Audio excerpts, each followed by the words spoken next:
The 050 release of Flare is a very big release for us. We are now in public beta. The largest change that you will notice when you first download the program is a license key window. And if you would like to obtain a license key, please go to flare.geodesic.tech and follow the links there, or you can go directly to account.geodesic.tech to purchase a license. When you purchase the license, you will see the screen that I have here, and let me show you around. So the first thing that you will notice is that the splash screen has changed. We're using the same branding that we have on the website, and we've also added this nice little beta thing here, and we have an explanation of where you can go if you find bugs or if you have suggestions for things that we could improve. We did want to make it very clear that this is still a beta. For example, we have a long ways to go, I think, still on GDTF. We have made a lot of progress, but we're still working on making all of that work solidly. So let's dive in. The first thing that I want to show is we now have this nice skybox with a nice moon. We can do weather systems and such, and I'll show that in a moment. So if you have, say, maybe like a festival or something that you would like to previs, or if you would just like to have a stream that's outside, you can now do so. And we don't just have night. If you come down here, we have a new window. This might change in the future, this sort of double layered thing, but it's what we've got for now. So let's see if let's just go, so we're at nighttime now. Let me go to a different time of day. So you can see now we have a nice sun. Again, this is the blank scene, so there's nothing in here. What I would expect from this kind of thing is if you have an MVR that you've created in Vector or exported from Vectorworks or something, you could go ahead and import that up here, and you should get that in. Which brings me to, we have made a bunch of MVR improvements. There was a bug where the handedness was wrong. So if, say, you brought in a model of like a drummer, the hi-hat would be on the opposite side. So we've fixed that with MVR, and we've also made some updates to the way that we handle normals from Vectorworks' exports. So they should look a lot better now, and you'll be able to visualize them with this nice outdoor scene. If we go down to the parameters, we have a bunch of stuff here. So we can go to maybe like clouds, and you can see we can add clouds, and we can change the way that this looks. We can add wind. One of the things that I really like is if I come back here and I turn on the weather, I can turn on some rain here. You can hopefully see that. It's kind of subtle, but there's rain happening in here. And if I come over here and I turn the temperature down, you'll see that the rain becomes snow. So this is a very subtle thing, not very important, but I'm really happy about it. I think it's kind of a fun thing that we added, and I hope that you enjoy it too. All right, so now that we've seen the skybox, we're going to go back inside. I'm going to go to a new show, and we have a new template. So if we go to the stadium here, I will click Load Show, and you can see our new template. And this is going to give me a chance to show off a couple of new fixtures and things that we have. There's kind of a lot going on in this scene. We've got 2 layers of moving heads. We've got our CO2 cannons here, and then we've got some pyro embedded in the floor. We've also got some new emissive objects that are kind of in the background here, and maybe I'll show those in a moment. And then we also have some moving heads up here, and then obviously, as you can tell, we've got these large branded assets that feel free to remove them if you would like.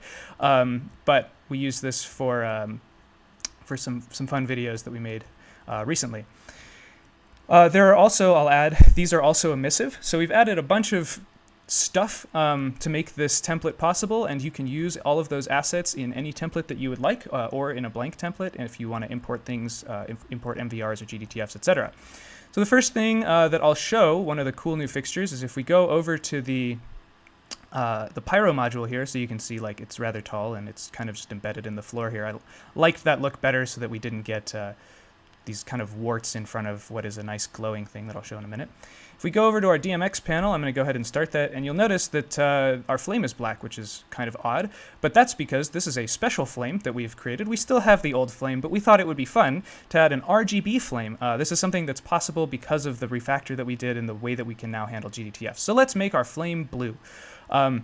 This is very unrealistic, and so if you're doing a stream and you want something that's intentionally unrealistic, you could do something like this. Or if you are doing like a treatment for an artist and you're doing previs, maybe you can, you can really tune the color here so that it looks the way that you want it to look. We do have RGB on our pyro modules now, or at least on our flame modules. And then on our pyro modules, we have the same. So pyro modules are the sparklers, and if we turn those on, again, you'll see we've got a little bit of smoke coming out here, and then some heat effects that are happening as well. It's kind of subtle, but I'm going to make that blue, and you can again see that we've got blue. Maybe we have a purple one. I think that this can create some really fun looks, especially when we bring the lights down here. So let's do that. Let me. We've got a lot of groups up here. Let me go to the flare branding group, and I'll just select all of these and bring the dimmer down, so you can kind of see what this looks like a little bit better. You can see we've got a nice emissive coming off of the flame here. It's lighting up the things around it, which I think is kind of nice. And then also we've got our CO2 cannons. Let me turn these back up so that it's a little bit easier to see the CO2 cannons. Sometimes, depending on the angle, we're still working on the interaction with the light here, but you can see we've got these nice CO2 cannons. They're all the way around, so it's a symmetric, it's rotationally symmetric. So we've got these CO2 cannons that you can launch off as well. Those are grouped under the CO2 group in this world outliner. Okay, so that's the new fixtures. There's a lot that I want to show off in this, but I guess I would recommend kind of just playing with it. If you play with all of the floor lights, for example, so we have moving head. These are a little bit cut off on my screen here, so let me just extend that. If we go to moving head floor, we'll just I'll select all of these here, and you can see I've got all of them. And so now I'll just turn up the shutter first to 255, so we've got a solid beam. Let me turn up the dimmer, and then we can turn up the tilt, and we've got a nice thing. So something else you might notice as I'm doing this is that the beam quality is fine. But it could be better, and maybe it could also be worse. But we have added now the ability to change the beam quality settings. So I'm running on a laptop, which means that I'm a little bit performance constrained. I'm on the high mode now. You can also set it to low, and you'll see that with low, obviously the beams don't look very good, but you can get performance out if that's what you need. If you have a really big set, you can get very good performance with a lot of beams when they're set on low, but you have to deal with these artifacts. If you want it to render out, then you could set it to epic quality, and now you can see that these beams look quite good. Let me turn down the branding again so that we can kind of see how that looks. Flare branding.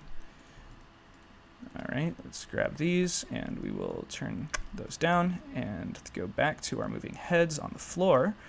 And yeah, you can see that these beams look pretty nice. I'm going to probably lose a couple of frames here because Epic is quite a performance tax. But if you are rendering out, when we do the frame-by-frame rendering, these will render in very, very high quality. It'll look very crisp. It'll look very nice. And of course, you can use gobos and such as well to have these nice looks. We can, let's make like a bluish green light here. And then the way that these are set up makes for some nice sort of rotational effects if you would like, so you can pan these around and get some kind of nice effects. And we also have the same thing on the top. We've got a bunch of moving heads up here that you can play with. And then if you play with the secondary level of moving heads, you can create really cool patterns, especially if you're sort of rotating them around. All right, so please enjoy the arena. It's a lot of fun, especially if you use the NDI Alpha and you want to do a stream or something and you put yourself in this arena. Let us know about it. We'd love to see it. And the next thing I can show is actually part of the original panel that I was going through, which is down here. We now have a fog. So we now have this fog. I'm going to turn off some of these things because they're a little bit distracting. And so let's select that, and we'll stop that. And I'm going to also turn off the CO2 cannon. And all right, cool. So you can now turn up and down the fog as you please. So first I'll show you the clouds. If you use clouds down here, you can create just a subtle effect if that's what you want. It's kind of hard to see, but there's you can kind of see it up in this section here if I turn this up and down. If you want a much more intense effect or a much more impressive effect, you can use the fog intensity over on the right. And so as you bring this down, you'll notice that, yeah, you lose sight of a lot of the things that are happening. So now if I turn this way up, you can see that we've got this pretty nice look with the beams. And so let me grab all these, and I'm going to turn the dimmer up a little bit so that they cut through that fog a little bit better. And there's still there's a little bit of artifacting happening. That's something that we're working on with these beams. But I think in general, like, they look pretty good. I'm pretty pleased with them personally. And so we can go back up to the flare logo, and now that we have the fog on, if I turn these up, they'll be a lot less bright, and they'll affect the fog in a volumetric way, and create, again, these pretty nice looks. So if you're looking for a smoky club kind of look, I'm not sure that a stadium would really ever look like this, but if you're looking for like a smoky club, you can use this fog to create some very intense effects. Speaking of fog, we also now have a fog effect specifically as an asset. Also, because I didn't do this before, and I've now got all these flare branding selected, these are emissives with RGB, so I'm just going to like make them purple, I guess. So now they're all purple for fun. Maybe a little more red. Cool. If we go over to Assets and we go to Effects, we have a new folder called Effects. We now have 2 smoke clouds that you can use. So I'm going to bring in the bigger one, and you'll pretty quickly be able to see what's going on here. So this will automatically spawn this dynamic smoke effect. So if you're looking for something that's foggy, but again, a little bit less intense maybe than that fog, or it's broken up, you know, it just gives you some more options for making things that look realistic. Now I will note that, or I want you to know that when you move this, it doesn't move as a block, it's sort of generative. So if you move this up, if I like, let's move this way up here, you'll see that it doesn't happen immediately. These sort of move out of existence, and then they'll slowly move up to here. So what you can do is you can have multiple of these, and you can create these really nice fog effects. Yeah, again, if you're doing like a club or if you're in an arena, etc. I'm going to turn these down a little bit because it's affecting my frame rate. And yeah, so we have this fog effect now. I think that's it for the big feature updates. Maybe we do have a bunch of new assets, a bunch of new generic things that you can play with. These are all emissive here. Each of these slopes on the side next to all of the seating, and so you can change these colors. You could also bring these into whatever you want, and as always, if you wanted to use like one of our emissive cylinders to create like an LED, something that behaves sort of like an LED strip but performs a lot better than if you had like a matrix fixture, that's something that you can do with these generic shapes. So we've added this slope shape for any of your needs. One other thing I'll add, we added a hexagon shape. Let's see if I can find it in these groups here. Let me minimize this group. Oh, Hexagon Lighting, that's convenient. All right, let's grab that, and if I make that red, you can see we've got this nice sort of red glowing stuff inside. And so you can use this to build your own stuff, or just use it if you want to use the arena as a prototyping ground, for example. As I mentioned before, we fixed a couple of bugs. We fixed MVR transformations, so when you bring in MVRs, the handedness of your guitarist or drummer or other objects will now be correct. And we've also fixed an issue where the fireworks would sometimes not work, so that's better now. And also, finally, we've added a bunch of icons. So previously there were a couple of objects that didn't have icons. I will say that this cylinder got bundled, and we'll be fixing that with the next release. But we have icons for all of our assets now, except for that pesky cylinder there.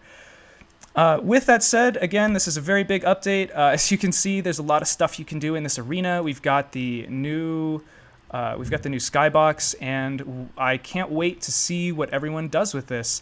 Thank you very much for your time, and I really hope that you enjoy this release. Let us know what comments and questions you have. Please join our Discord or submit suggestions to our suggestions portal at suggestions.flare.geodesic.tech. Kind of a long URL, but that's where we're taking suggestions. So thank you very much for your time, and enjoy Flare.